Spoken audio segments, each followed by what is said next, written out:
Good afternoon. This is Jack Martin with the Lead Advisor Group. Thank you all very much for carving time out of your busy schedules. This afternoon, we've got Kerry Pechter on the line. He's going to be talking to us about insider insights for income planning professionals. We're a Lead Advisor Group. Many of you know us from the marketing webinars we've been doing for the past several years. If you're new to us, glad to meet you. EAG is kind of a unique consulting company in our business. We work primarily with financial institutions, IMOs, FMOs, RIAs, to help them optimize their marketing efforts. At EAG, we're really passionate about helping consumers achieve better retirement outcomes, and we've been extremely successful at helping organizations accomplish this. By getting better alignment with their marketing efforts and getting better engagement with their target audiences. And the result for them has been a lot greater profitability and productivity. So having said that, I've got a couple of quick housekeeping items to take care of. There is a block. If you look on your GoToWebinar toolbar, you'll see there's a place there for questions. If you'll type your questions in there, Kerry and I will make sure we get to as many as we possibly can before we sign off today. We've got a pretty long Q&A block allocated, so we should be able to get to all of those questions. One of the most common questions we get is, will there be a recording of this webinar? And the answer is yes. You're going to get a follow-up email from us, and in that email, you're going to have a link where you can listen to the replay of this webinar. You'll also get information about some promotions that Kerry is offering for his material, and we'll talk a lot more about that as we get into the webinar itself. We also have another webinar coming up next month on February 14th, and there's a link in the follow-up email so you can sign up for that as well. So a lot of good information. Watch your inbox for that email coming to you. With the recording having to get set up and so on, it will probably be late tonight or early tomorrow morning before that email goes out. So be a little patient. And in that email, feel free to click on the social media badges, join us at Facebook or LinkedIn. And you can keep track of everything that's going on with EAG. So thank you very much for that. Thank you all for you folks who have just joined us. Today we're excited to introduce Kerry. At EAG, we've known Kerry for quite a while, and we've really admired his work with Retirement Income Journal for several years. He's done a great job of helping capture what's going on in this exploding retirement income marketplace. He is very passionate about this decumulation industry. Well, Kerry, I'll let you explain. Tell us a little bit about where RIJ came from and where you came from, and what your venture is all about. Sure, I'm very glad to do that, Jack. The Retirement Income Journal was started in March of 2009, and to go back to the history of how that came to be, I was a long-time financial journalist, and then happened to work at the Vanguard Group for about 9 years from the late 90s to 2006, where I wrote for their website and wrote some of their educational materials and got very involved in what they were doing with retirement income. It was a great place to learn about investing and about retirement, and also to get exposed to what was clearly a worldwide phenomenon, that all over the world retirement financing was becoming an issue. And it was as big an issue as anything that the world is facing right now. I came out of there and went to work for Source Media in New York to edit their annuity market news. And then during the financial crisis, they discontinued that publication. And by sort of popular demand of the readership, I started a spin-off publication of my own, Retirement Income Journal, in 2009. That was we put up a paywall, and it became and it was embraced by the readership, and I was very happy to see that it met a need in the marketplace among an industry that really didn't have a definite shape. It was something that was just forming. We called it the retirement income industry, but that's just it's kind of a virtual industry made up of parts of other industries.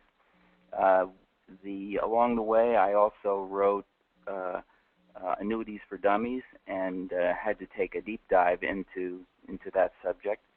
Something that I had already learned about at the Vanguard group, but which I got much more involved in. That kind of enriched me, enriched my knowledge of retirement, and exposed me to all of the product manufacturers in the industry. And then with the success of Retirement Income Journal, encouraged me to start RIJ Advisor, which is a supplement to Retirement Income Journal, but looks at retirement income from the advisor point of view, and it's more of a service to advisors. So that's where I'm coming from today, and what I want to talk about. I'm sure that most of the listeners understand the basic overall outline of the retirement income opportunity, of the number of boomers who are retiring and the amount of money that they'll be moving. But we're going to talk specifically today about how that changes the game for advisors and how advisors can take advantage of that opportunity. So thank you, Kerry. One of the ways that we interact with you folks through these and help dial in our presentation a little bit is through the use of the polling tool. So we've got a poll question up there now, and the question is income planning a specialty in your practice? Is income planning a specialty in your practice? So if you'll go ahead and jump on, all the votes are anonymous. It's pretty interesting to share the results to see, what different advisors and professionals are thinking. But is it a specialty in your practice? So jump on, give us a quick yes or no. Everybody's vote counts. We'll keep it open just a couple more seconds. All right, great. Let's take a look at the results. All right, well, this is kind of interesting, Kerry. 69% of our listeners say yes, it is a specialty in their practice, and 31% say no. Does that surprise you? It surprises me a little bit, because you and I had talked about this a little bit before, and I had expected to hear about 90% of the people say that income planning was a specialty, and then I would attempt to qualify that and say that what in surveys that I've seen before, most advisors consider themselves practitioners of income planning, but when you talk more closely with them, they usually say that it's a systematic withdrawal program rather than a particular discipline. But this is interesting, and I'm excited to talk to so many people who clearly have not looked at retirement income planning before very closely. Dive in. Let's go. Okay. The first, just not to elaborate on the obvious, but one of the first things that has to be established when you're talking about becoming a retirement income specialist is you have to recognize that there's a huge difference between decumulation, what we call the decumulation stage, post-retirement, and the accumulation stage, which is before retirement. And in the past, I would say that that people were not particularly aware of a great difference. They just thought of them as a general continuum, that a person would build up their investments before retirement, and then they would just devote more time to their investments after they're retired. And the investments would just sort of magically, the income from the investments would just magically replace their income from their earned income. But decumulation is definitely different, and that is the first thing that you need to accept as you move from the paradigm of investment from accumulation to decumulation. Now, another way of saying that is to say that one is that it's risk on during accumulation and risk off during decumulation. Well, it's not, obviously, it's not entirely risk on before and risk off afterwards. But what we're talking about is sort of leaving the sunny open-ended world of Monte Carlo, where the sky is usually blue, and going more to a realm that's in accumulation, and going more to a realm of asset liability matching, which is the world of pensions and the world of decumulation. Now, let me say something quickly about the word decumulation. I was once warned to stay away from this word because clients don't want to think that they are decumulating. They want to think that they're getting, even though they're taking money out of their investments when they retire, that they're actually getting richer and richer and richer. And I used to see a lot of projections. Companies would give out free projections of retirement income, and you would tell them how much money you had, and you would say, well, and they would tell you, well, you're going to invest in a 60-40 portfolio. It will earn 8%, and you will take out 4% a year, and therefore you'll be getting richer by 4% every year, and you'll have way more money when you at the end of your life than you did when you retired. And that's even just like 5 years ago, that was still being done. That's not really the reality for most people. There are some, but in most cases, we're talking about becoming, of working towards achieving certain or near certain outcomes rather than high percentage. We all know that you get more risk averse as you approach retirement. It's like football. You pass to get ahead in the first half, and then you run to stay ahead in the second half, and we know that there are certain risk reduction rules of thumb, like 100 minus your age is your equity recommendation, and risk reduction is built into all kinds of target date funds. But in this, we're not just talking about in this shift to the decumulation paradigm. We're not talking merely about reducing risk or reducing equity exposure. We're talking about creating certain or near certain outcomes so that people can sleep at night and not be hanging on Maria Bartiromo's every word or Jim Cramer's every outburst and worrying accordingly. We're leaving the pre-retirement world where the client has an income and has an effectively unlimited investment horizon for a world where the client has little or no income and the investment horizon can be estimated but is not known. It doesn't mean that there's no fun in retirement. There will be room for trips to Las Vegas. There will be mad money. And in fact, those trips might even be easier when there's a safe income foundation. But we're thinking more in terms of asset liability matching and outcomes in retirement rather than the open-ended world that we thought of before. Jack, we can move on to sequence of returns. Now, to dig down a little deeper into that, what's happening in retirement is that different risks are coming up that are not faced pre-retirement. The sequence of returns risk, which you've probably heard about, is not a big issue before retirement. At and during a retirement, it's a huge issue, and it's really just a reference to the phenomenon of reverse dollar cost averaging. As Moshe Malevsky and Tim Noonan of Russell and others have pointed out in their books, when you're adding money to a portfolio, the dips are your friend, but when you're drawing down from a portfolio, the dips can be your worst enemy. And when you're adding to a portfolio and it's growing, your average, the sequence of returns, the order in which you get a return, if you have 8% one year and -5 the next year and 10 the next year, the sequence of those returns does not matter in your final total. But when you're decumulating, when you're drawing down from a portfolio, the sequence does matter very much. Losses near the beginning are much more damaging than losses near the end.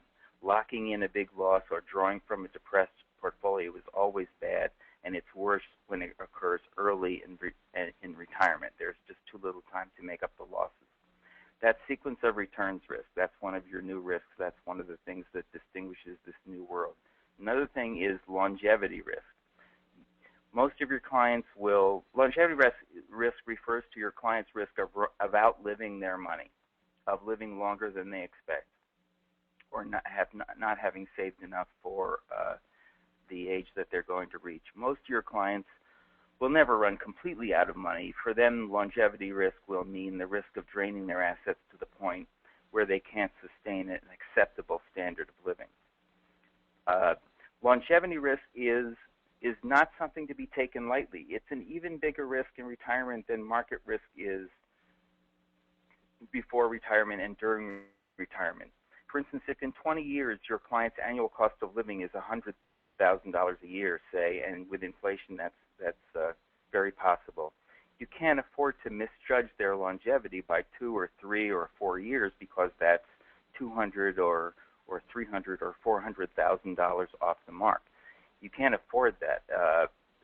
It doesn't seem like a lot at the time of retirement, but at the back end, you can't afford to miss your target. To make sure that doesn't happen, that they don't run out of money, you can either you create a side fund, which some advisors have called a granny fund, colloquially, or you can buy longevity insurance and pool that risk with other people.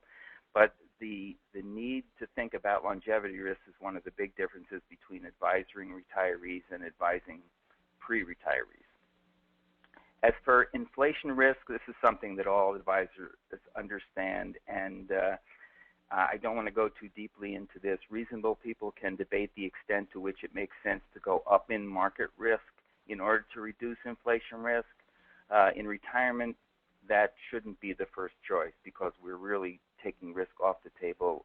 We're not going up in risk. As far as, let me make a note about hyperinflation. I get emails all the time from advisors about, don't you think hyperinflation is coming? And of course you have to anticipate that the prices will be much higher in the future than in the past, and you have to prepare for it, but I'm not one of those people who believes that the U.S. is on the way to becoming a Weimar Republic or a Zimbabwe. Personally, I have a lot of money in a TIPS fund, mainly on the recommendation of Boston University pension expert V. Bodie, who is a friend of mine, and who I get to talk to at conferences 2 or 3 times a year, but who knows whether that will turn out to have been a smart decision or not. The risk management tools, and we'll get to this in the next section more specifically, but before retirement, diversification is your main risk management tool. Some people might say that asset allocation is also a tool, but the data that I've seen has shown that, and the reappraisals of the famous Brinson work on asset allocation shows, kind of surprisingly, that asset allocation has been overemphasized as a huge effect on overall accumulation. But in any case, asset allocation also, of course, is a form of diversification. Now, during retirement, there are new products and processes that you use to manage risk. There are bond ladders, there are payout mutual funds, there are insurance products. Some of you may be insurance licensed, some of you may not be. Insurance products will obviously play an important role both in retirement as they do before retirement. We don't think of them in exactly the same way in the decumulation as the accumulation world. I mean, before retirement, you have life insurance, health insurance, and disability insurance, and these, while they have obviously financial components, they are generally belong to the HR counselor's world and not to the financial advisor's world. In retirement, insurance products, usually in the form of annuities, are very much part of the financial advisor's world. And I'll be talking about annuities a little bit later, but the point I want to make here is that the insurance mindset and the investment mindset are extremely different. They're like Venus and Mars. They're so different that financial services companies that have tried to merge their mutual funds and annuity departments into a single retirement products department sometimes have a cultural nightmare on their hands. That's a slight exaggeration, but there's more than a grain of truth to it. My point here is that for the advisor who has never thought about insurance products in the past and for whom diversification has been the main risk management technique, thinking about insurance is very different. Taking risk is very different from taking risk off the table. And let me give an example. When I go to a conference, say the Financial Planning Association conference, and the subject of life annuities will come up, and advisors are in the audience, at least one advisor will always ask, well, what's the internal rate of return of these annuities?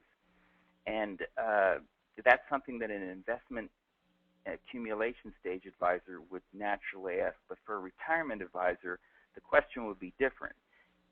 You don't really look at the annuity as an investment. You're thinking about it as insurance and what it can do as insurance. How much cheaper, the question would be, how much cheaper is it to insure against longevity risk than to self-insure, say? Or how much does my client save by not having to hoard against the possibility of living to 95? That question of that idea of looking at annuities as investments takes a backseat to looking at them as insurance. And then a couple of other points just to on the individual to the household shift. This is something that we don't need to spend a lot of time on. We're talking about the shift from focusing on the assets to focusing on the people involved, and from the people involved to the entire household. Where you can ignore the spouse sometimes when advising during the accumulation stage, the couple becomes extremely important, and the surviving spouse becomes the center of attention in some ways. That's because the longevity risk is greatest for women, although the average longevity gap is close and gradually shrinking. But widows still outnumber widowers, and when you're planning for retirement income, you need to think about the surviving spouse. You need to think about them when you're recommending a Social Security strategy or when you're designing an annuity contract. And finally, people frequently emphasize that accumulation stage planning is much more difficult than accumulation. You can see in the way that you can build a computer program essentially to guide someone. You can build a target date fund to guide someone through the accumulation stage. You can automate it. The accumulation has to be customized. It's very household specific, very person specific. Every situation is very different, and it also becomes more personal. Involves the health of the person. It involves their attitude towards safety. And it also involves a change in the advisor. You must consider yourself really a fiduciary during this accumulation stage. While you can take, in some cases, you can take a caveat emptor approach to your clients prior to retirement, though I don't think that's ever a truly good idea. You can't approach the retirement client that way. The bottom line is that generally income planning is more difficult, more complex, but potentially even more satisfying than pure investment planning. That's excellent, Kerry. Hey, folks, we've got another poll I want to pop up. We're going to transition into a little bit different subject area. And the question is, do your ideal retirement income planning customers or prospects look like the clients that you have today? Do your ideal retirement income planning prospects look like the clients that you have today? Or do you think your ideal clients are going to, retirement income planning clients are going to look different than the clients you have today? What's your viewpoint? What do you guys think, the ideal client looks like for retirement income planning versus the kinds of clients you're dealing with today? That was great material, Kerry. Great material. All right. just a couple more seconds. Everybody jump on. Let us know what you think. One of the questions that came up while you're voting, someone wanted to know, a number of folks wanted to know if there were sound issues, and I think Kerry had a mic issue. He's adjusted now, so your sound should be good. The other question was, will there be a recording of this webinar? And absolutely there'll be a recording, and you'll get a link to that in a follow-up email from us. Okay, so let's go ahead and close out the poll and see what you guys think about your ideal clients. Really interesting, Kerry. 56% of our listeners think they look like the clients they have today. 44% don't. What do you think of that? Well, it reminds me of what my friend, the advisor Jim Otar, says, that the ideal retirement income client would be to have people that are only in the green zone. And who aren't terrifically constrained. I would think that that your pre-retirement clients don't yet have enough money to retire on, and you hope that that by the time they become your retirement income clients, that they have firmed up their finances. So there are some changes happening with respect to that demographic, aren't there? Oh yeah, absolutely. It hasn't, the sea change has not happened yet, because just the first couple of years of boomers have retired. But just to give an example, when I imagine the typical traditional retired American couple, I think of my in-laws. My father-in-law was born in the late 1920s. He worked for one of the big three automakers for his entire career, reaching an executive level. My mother-in-law was a housewife who volunteered in the business office of their church. My father-in-law retired at age 60 with a full pension, and for a time he also had company health benefits and a new car every other year.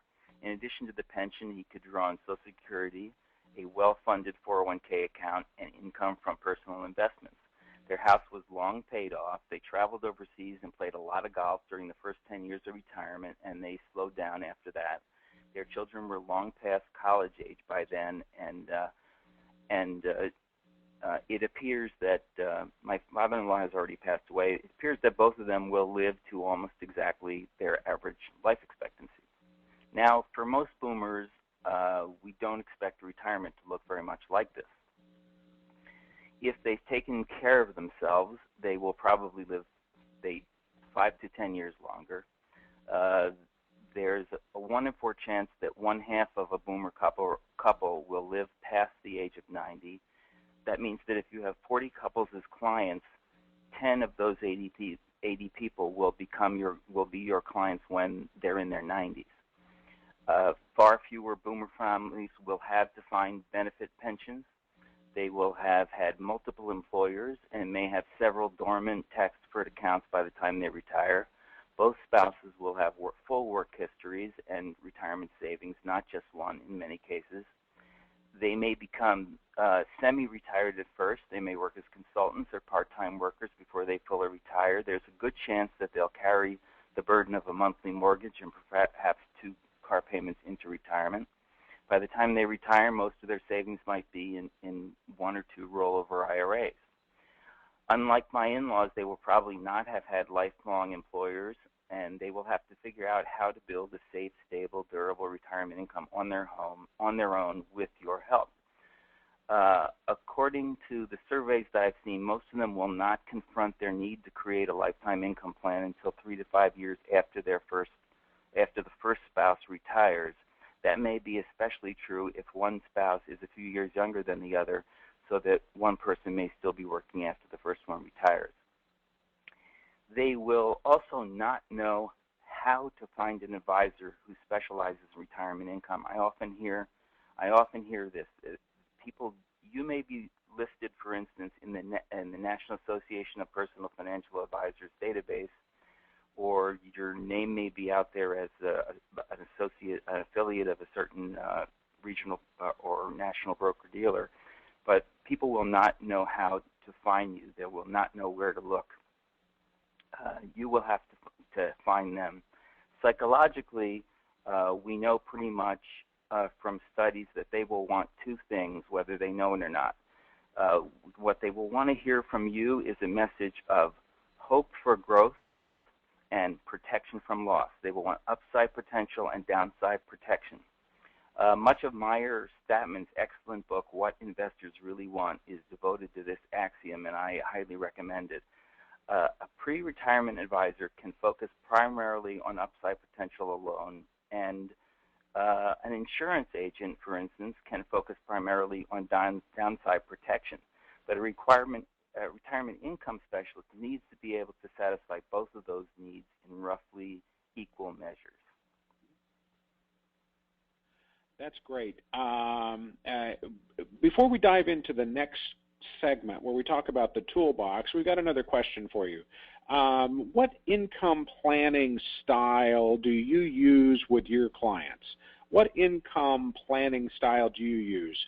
We've listed 4. So we've got bucketing, we've got risk-adjusted withdrawal or systematic withdrawals, we've got flooring, and by that we mean purchasing some type of insured product to protect for basic level of income, or D, none of the above.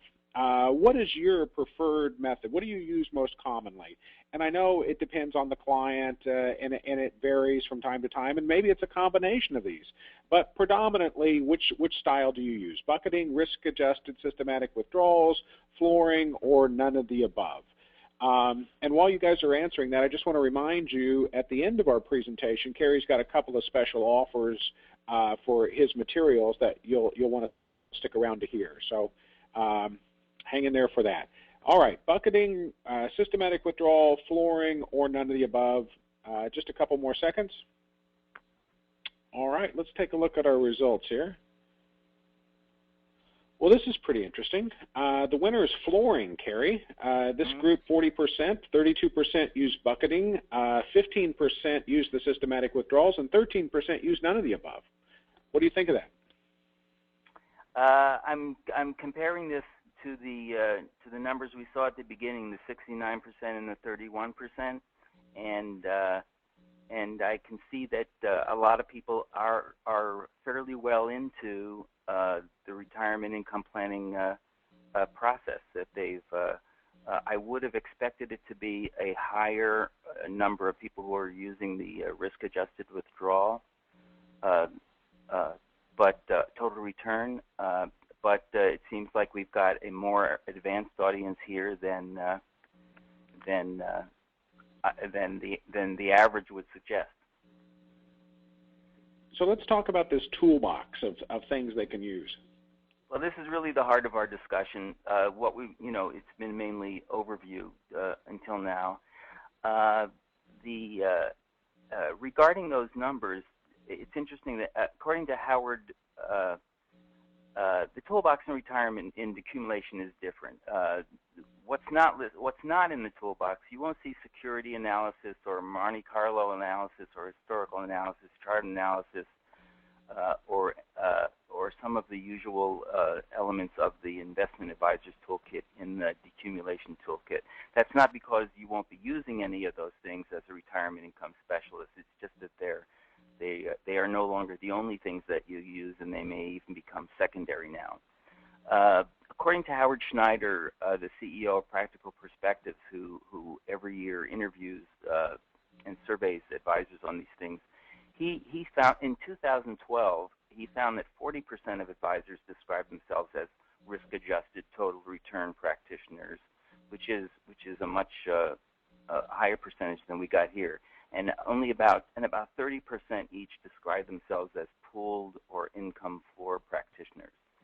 The advisors I know tend to drift. They tend to be weighted towards either time segmentation, which is a form of bucketing, or systematic withdrawal, which may or may not follow the 4% rule of thumb with annual adjustments, or they use income flooring, which means building a foundation of guaranteed lifetime income from a combination of Social Security, pension, and annuities, a level of income that will cover all necessary household expenses as long as either spouse is living. Now, I've been surprised by the number of well-known advisors who have said publicly recently that they have moved on to some form of flooring or time segmentation. At various conferences, I've heard advisors like Briggs Matsko, Harold Zabensky, as well as trainers like Kevin Seibert of Infree, talk about their movement towards these methods that provide flooring or segmentation. Briggs Matsko, who is affiliated with Lincoln Financial Distributors, he has presented, for instance, at conference on his method of cobbling together income from a variety of guaranteed sources, and then he'll show a kind of flow chart that demonstrates in different colors of red and green and yellow where an individual's income for a specific year will be coming from different sources. Harold Zabensky, the well-known author and advisor in Florida, gave a surprising endorsement of income annuities during a speech at the Wharton School last spring. There's an advisor who I talk to often named Curtis Cloak in Davenport, Iowa, who has elevated the use of period certain annuities in a tax-sensitive time segmentation process to a real science. And Phil Lubinsky of Denver has codified his bucketing process into a method that's marketed by Wealth 2K as the income for life model. So there is a kind of a groundswell among advisors that are going in this direction. A lot has been written lately about the 4% withdrawal method, which tends to make me think that I see a lot of journal articles about it, and it makes me think that a lot of people are still using it. Now, as it's been explained to me, the 4% withdrawal rate was never actually framed as an ideal withdrawal rate, but as the maximum safe withdrawal rate for people who want to keep all their money at risk throughout retirement. In other words, it's kind of a recipe for self-insurance. And it's great for people who have saved at least 25 times as much money as they will need to spend each year in retirement. If they want to spend $80,000 a year above Social Security and pension income, the 4% rule dictates that they will need at least $2 million. If your client can afford to live on 4% of his savings, then he can afford to use that rule. But not all clients, very few clients will be, the ideal client will be in that range, but not all of your clients. And that leads us into one of my favorite topics, the red, yellow, and green zones.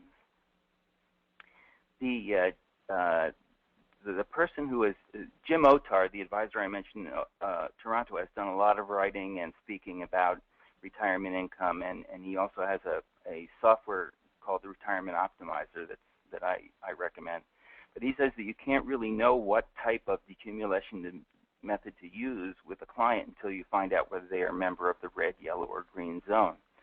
Now, I'll just quickly define them. The green zone people have more than enough savings relative to their income needs to use the 4% drawdown method or any other systematic withdrawal method. And the more clients you have in the green zone, either because their needs are low or because their assets are high, the happier and more efficient your working life is likely to be. At the other extreme, you have the red zone clients. These are people who have less than enough savings relative to their income needs. To make their savings stretch across a lifetime of uncertain length, they will have to annuitize most of their assets or dramatically reduce their living expenses and income needs. Most of these clients won't be able to afford your services unless you charge them by the hour or by the project. And these are the kinds of people that you are most likely to have those difficult conversations that many advisors dread, which is telling someone to lower their expectations. Now, that leaves the yellow zone, and the clients in the yellow zone present the most interesting challenge. And these are the folks who, through a mix of investment and insurance products, you may be able to stretch their resources to allow them to do much more than they thought than they could do with the money that they have alone. And that's really the most exciting area of the kind of client for a retirement income advisor, I think. Jack, the quarterbacking. I don't need to say too much about this. By this, I simply mean that you'll need to bring more skills to bear for the retirement income client than for the investment client. And we've spoken a little bit about this before in our conversation here, but obviously a quarterback has to be able to run all kinds of plays, option plays, to change the play at the line of scrimmage if necessary, to look for second and third alternative receivers if his primary target is covered. You get the analogy. A retirement advisor has to be just as resourceful, just as strong a leader as, and have just as much, generate just as much faith among his clients as a quarterback has to among his teammates.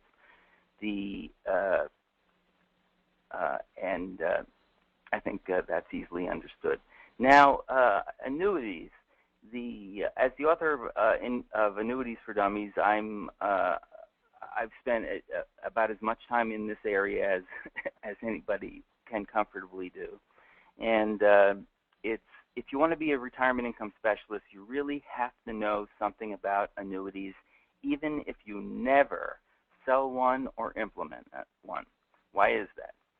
Well, as a retirement advisor, you must to some extent deal with longevity risk, the risk of running short of money before death, and life contingent annuities are simply the most efficient way to deal with that specific problem. Through risk pooling, they offer one of the few free lunches in the financial game. The mortality, it's called the mortality or the survivorship credit. And this increases a client's spendable income while they are alive, starting with the very first income payment. Life contingent annuities are cheaper than funding they are cheaper than funding a reserve against the possibility of living to age 95 or 100. As the mirror opposite of life insurance, which is what they are, they make just as much sense during retirement as life insurance does prior to retirement. At their simplest, they are a swap between a variable income from a systematic withdrawal plan to a fixed guaranteed income. Once purchased, they deliver as much peace of mind to the client as a defined benefit pension does. Okay, if they make so much sense, why are annuities so confusing and so unloved? They're confusing in part because they're not transparent, and some more than others. It can be very difficult to look at an annuity contract and get a gut feeling of whether it's a smart purchase or not. They're also confusing because they come in so many varieties. There are 5 or 6 different financial products that call themselves annuities, but they have almost nothing in common but the fact that they all happen to offer the owner the option of converting the underlying assets to a guaranteed lifetime income stream. As for being unloved, they are not necessarily unloved. People love Social Security. They love defined benefit pensions. Both of those are annuities. Individual annuities that are purchased with a lump sum at retirement are a different story. They are unloved because they entail a sudden loss of liquidity, and no one likes to give up liquidity. We don't have time to talk about all the different ways you can use annuities in retirement income planning. I think we'll have to leave that for another webinar, but just let me mention a couple of things of note. Variable annuities with living benefits were a fantastic deal before the financial crisis when they were seriously underpriced. If your client has one, he might want to hang on to it and take a closer look at it. But many life insurers got badly burnt by these products, and they will not be offering anything. They will not be giving away anything in the future. The most interesting the annuity of the moment is deferred income annuities. These are the hottest growing products right now, and when interest rates go up just a bit, these deferred income annuities, also known as longevity insurance, will start to look like bargains, I think. If you've never considered period certain annuities, which are useful for time segmentation planning and have a fixed internal rate of return, or variable income annuities, which can provide rising income with a floor in retirement, you might want to learn more about them. in the interest of time, how are we doing on time, Jack? You're doing a great job of covering the material. And folks, I know we said 45 minutes, and we're bumping up against that now. If you can hang in there, I think Kerry's just got another slide or two to go, and we should be able to wrap this up. So hang in there. Yeah. As far as head shrinking goes, all I mean by that is that a retirement advisor has to have a very strong grasp of psychology and a real feel for people. You must one size does not fit all. You can't start out with a product sale in mind and make it fit each person. The solutions really have to be adapted very closely and tailored closely to the specific situation. In terms of merit badges, this too could be the subject of an entire webinar.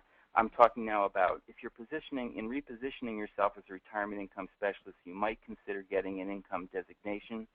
The Retirement Income Industry Association offers the Retirement Management Advisor.